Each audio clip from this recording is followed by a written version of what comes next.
In today's video, I'm going to teach you how to print from Google Drive. Getting your documents from the digital world onto paper can sometimes be a bit tricky, but with Google Drive, it's simple and efficient.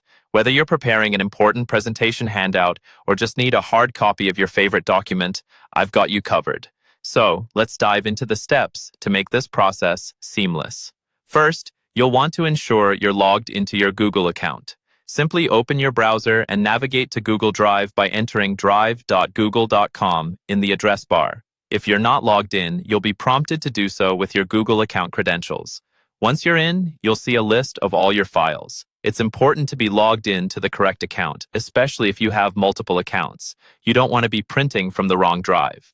Now locate the document you need to print. You can either scroll through your drive or use the search bar at the top for quicker access.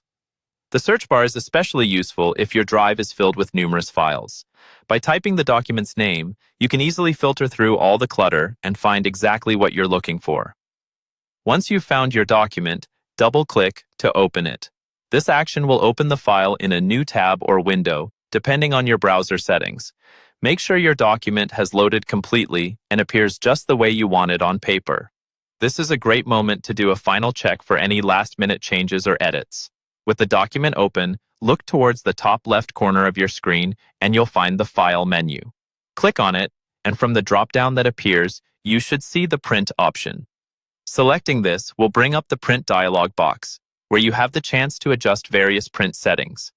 In this Print settings window, you can choose your printer from the list. If you haven't set up a printer before, make sure your printer is connected to your network and installed properly on your device. Here, you can also select the number of copies you want, the page range, and other options like color or black and white printing. Each of these settings will help tailor the printout to your needs. Once you're satisfied with the settings, click on the Print button, usually located at the bottom of the dialog box. Your document will now begin printing. If there are any issues, check your printer's connection or status to ensure everything is functioning properly. Congratulations! You've successfully printed your document from Google Drive. With these steps, printing directly from the cloud is both efficient and hassle-free. Thank you for joining me today, and I hope this guide has been helpful. Happy printing!